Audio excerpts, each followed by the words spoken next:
The latest figures from the Ministry of Health at this time indicate that there are now 103 positive cases of COVID-19.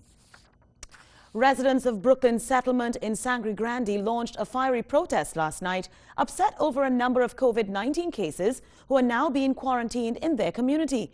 But their concerns will be met with the force of the law, as the commissioner says an investigation has now been launched. Rynessa Cutting reports. COVID patient in Brooklyn. We don't want no COVID patient in Brooklyn. Residents of Bridge Road, Brooklyn, Sangre Grande lit debris and blocked the road after getting word that COVID-19 cases would be quarantined in their area. Oh gosh, why? Why out of all places they would tend to bring them here? Why? It's bosses and them building house and thing. Put them in a house now. Put them in the house in area now. Gosh, that's not right.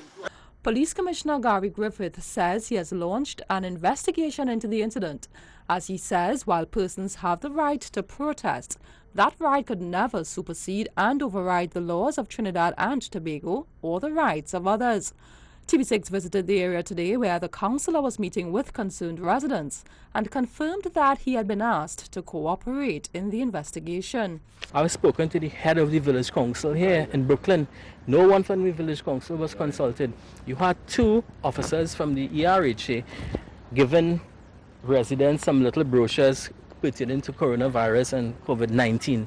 I don't know if that is consulting, but this has not been the process. So you're saying one thing to the national community, and there's a reality in the little villages. And by the way, I'm going to be interviewed 2 o'clock today at the Sangre Grande police station. They called me, they asked me to come in to find out what my role was in the situation here last night. TV6 also spoke with an elderly resident who told us she's never been more afraid of anything in her life. I have this little granddaughter of mine that will be taken care of when her mother go to work. And I would be frightened to know these people are afraid and I can't pray lately. Meanwhile, Chief Medical Officer Dr. Roshan Parasram is assuring residents in areas where patients are being held in quarantine that they are not at any increased risk of contracting the virus. Particularly, we transferred 17 persons as a first group out of Cuba last night. They were all asymptomatic for, I would say, between 1 and 6 days. When we choose an area to have patients with COVID-19 as a quarantine site, there's no risk of spread of COVID to any member of the population in that jurisdiction.